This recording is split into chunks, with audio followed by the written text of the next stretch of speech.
So this question says, which points are on the graph of the equation negative 3x plus 6y plus 5 equals negative 7?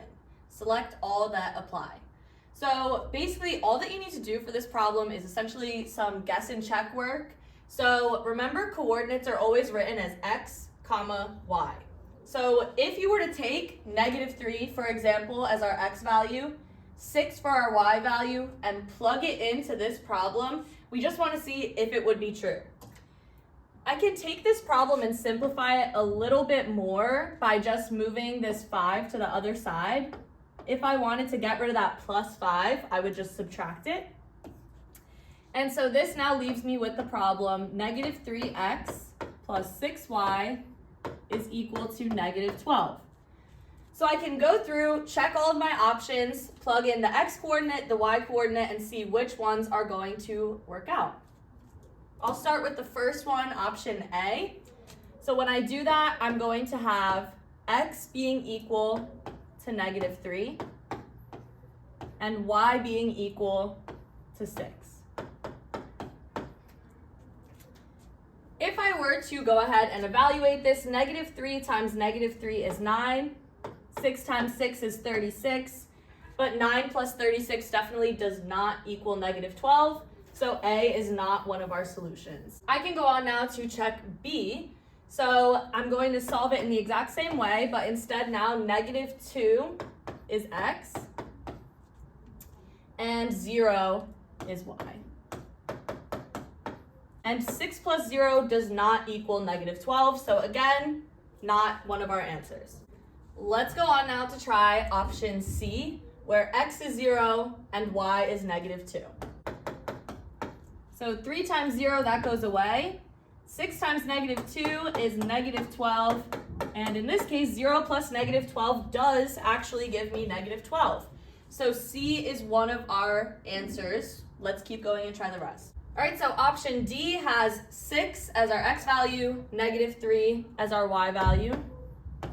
All right, so checking this, negative 3 times 6 gives me negative 18, plus positive 18, that gives me actually 0, not negative 12. All right, so D is not one of our options. Let's check the very last one. So plugging in 8 for x, 2 for y. So negative 3 times 8 is negative 24 plus 12. And negative 24 plus 12 does give me negative 12. So your only two solutions in this case are C and E. And again, even if you didn't do this simplifying in the first step or you simplified in another way, you would still get the same exact answers. This next problem says which factorization can be used to reveal the zeros of the function, and the function is f of n equals negative 12n squared minus 11n plus 15. So there's a few different ways that you could go about solving this problem. However, this was actually in the non-calculator section of the practice test. So I'm going to show you how to solve it without a calculator. Just by looking at this function, this is in standard form of a quadratic because I've got a squared, just 1 to the power of 1, and then a constant. So I know that when I factor a quadratic, it should look like I have a binomial times a binomial. So basically like foiling, but just undone. So looking at my options, again, this is a good one to probably just do guess and check, see what's going to give you back the original function. And the only two on here that actually look just like our normal foiling are B and D. So I feel like those two, just by like common sense and what you're familiar with seeing, would be a good place to start. So I'm gonna go ahead and I am going to FOIL option B and see if it gives me this as my original problem. And remember, FOILing stands for firsts, outers, inners, lasts. So I will multiply the first terms, and negative 4n times 3n is going to give me negative 12n squared, which so far so good, that's exactly what I wanted.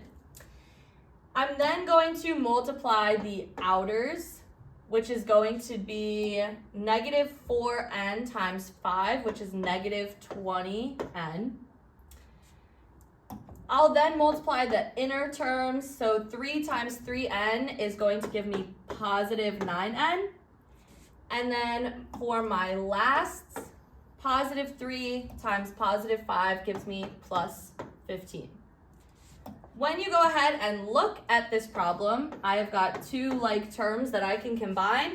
So when I do that, I end up getting, as like my final form, negative 12n squared minus 11n plus 15.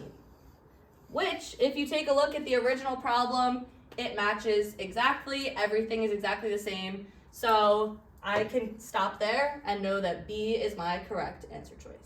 For this next question, it says the function f of x equals 4x minus x squared is graphed in the xy coordinate plane as shown. Based on the graph of the function, which statements are true? Select all that apply.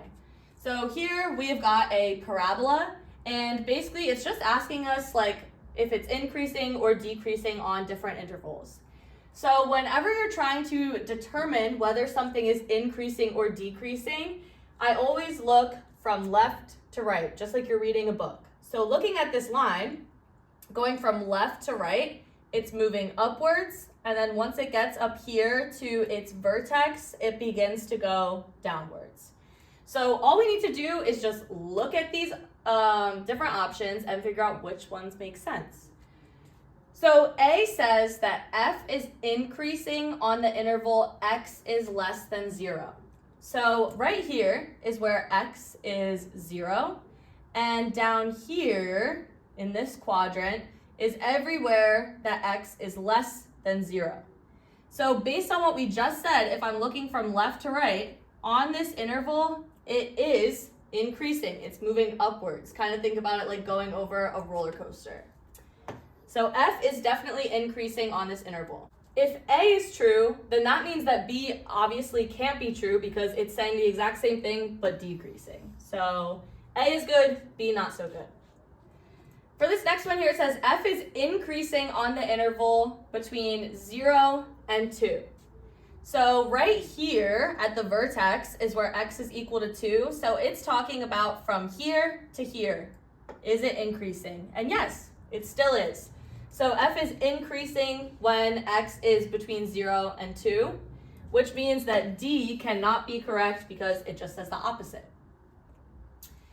All right, so now moving on to the other side. This shows everywhere where it's increasing. From here on out, we are decreasing.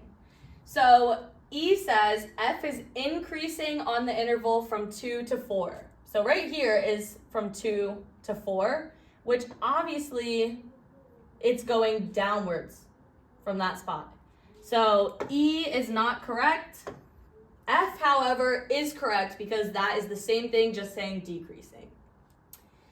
Finally, we've got either G or H, which is going to be correct. So it's talking about when x is greater than 4. So from here on out, when x is greater than 4, it is decreasing.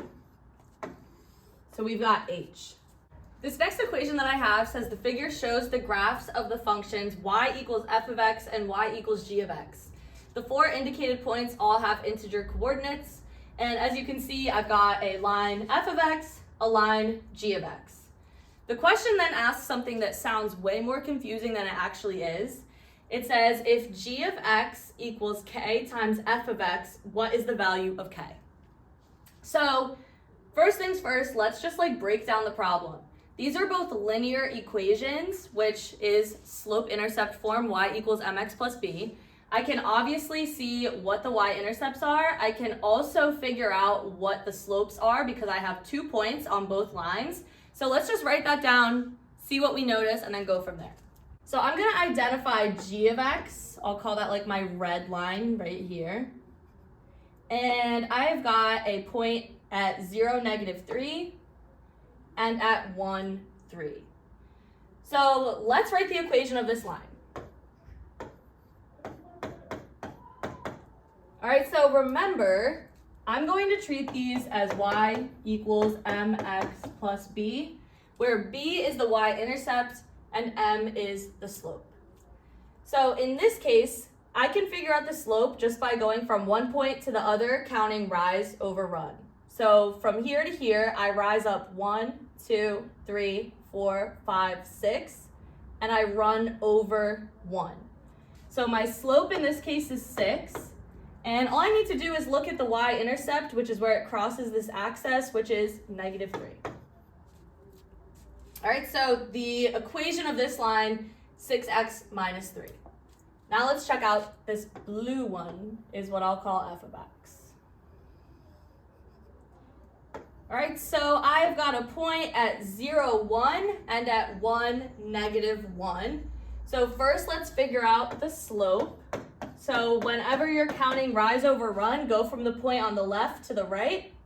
Here I have to go down 1, 2, over 1. So my rise is negative 2. My run is positive 1. That makes my slope negative 2. And looking at where it crosses the y-axis, it crosses at positive 1. So I've got the equation of f of x and the equation of g of x. Now let's turn back to what the question is actually asking us. It says here that g of x equals k times f of x. So essentially, I'm multiplying this equation by some number in order for it to become this equation. And when you look at it like that, it's actually pretty straightforward. Okay, I'm going from negative 2 to 6 and positive 1 to negative 3. So if you look at that, the value of k has to be negative 3. Because when I multiply negative 2 by negative 3, I get positive 6. Positive 1 times negative 3 gives me negative 3.